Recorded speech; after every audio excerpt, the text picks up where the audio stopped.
Dr. Philip Shvetsky in the Infofield Center. The other day, he sued the journalist of the German channel ARD, Hayo Seppelt, disagreeing with the assessment of his role in the case of Kamila Valieva. And then he gave an interview to TASS, where, it seems, he frankly, and sometimes sensationally, told about what happened in Olympic Beijing and a little earlier. Here are the main theses. 1. Shvetsky suffered greatly from Valieva's doping case, both reputationally and financially. He lost his job in the figure skating team and received 2 penalties.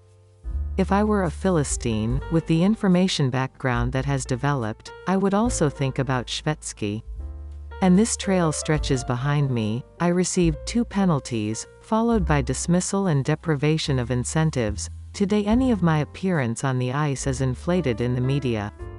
2. Shvetsky was not the only doctor who worked with Tutberidze's group before and during the 2022 Games in Beijing.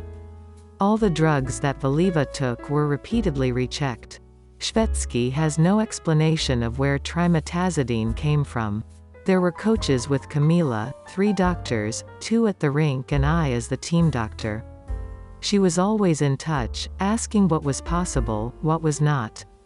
Plus, there are 2 applications, WADA and RUSADA, where all these things are prescribed.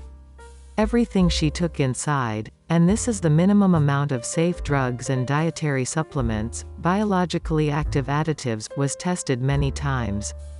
All the medications she took during the year were in large packages. If there had been anything there, it would have been discovered much earlier.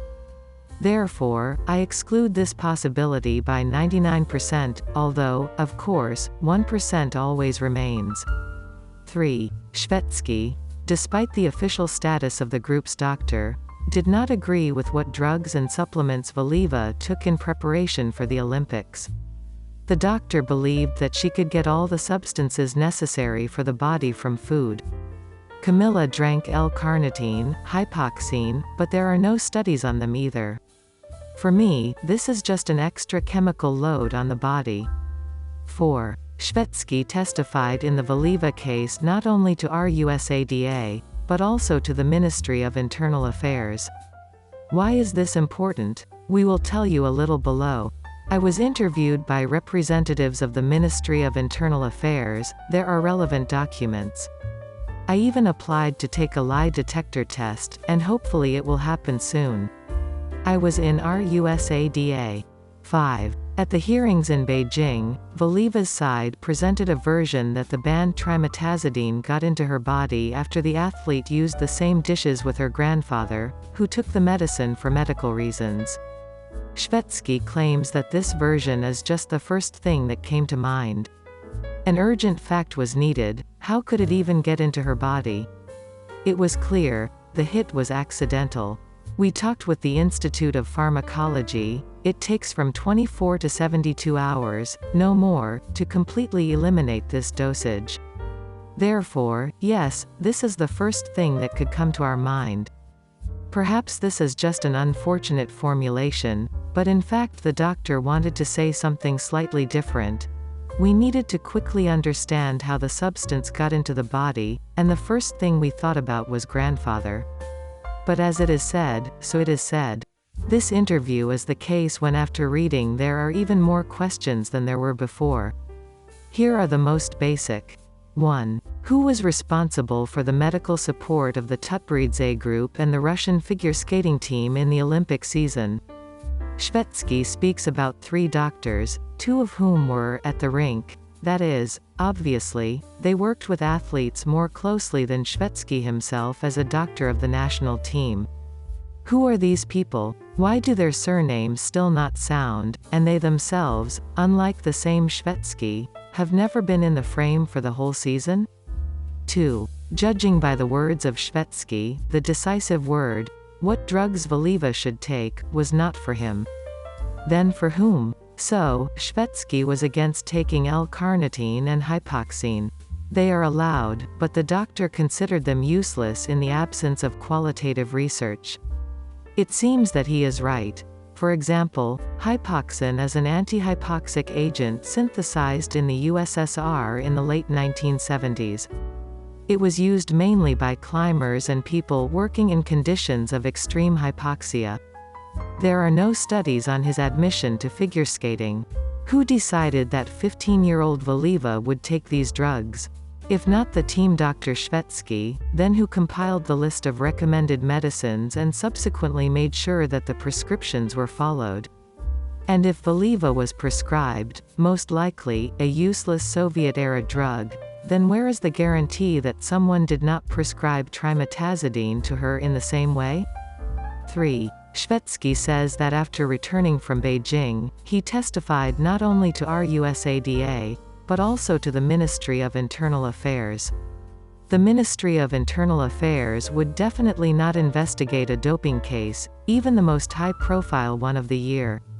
In Russia, criminal or administrative liability for doping is provided only for the athlete's personnel and persons who incited the use of prohibited means and methods. In the case of minors, a doctor or coach is sanctioned in the form of a ban on professional activity, a fine of up to 1 million rubles and even restrictions on freedom up to 1 year. It turns out that the criminal case in Russia for the doctor and coach Valieva is not a myth, but a reality? And at least a preliminary investigation was conducted on this issue? What are its results? In theory, even if Valieva is fully acquitted in CAS, this should not affect the investigation against her staff.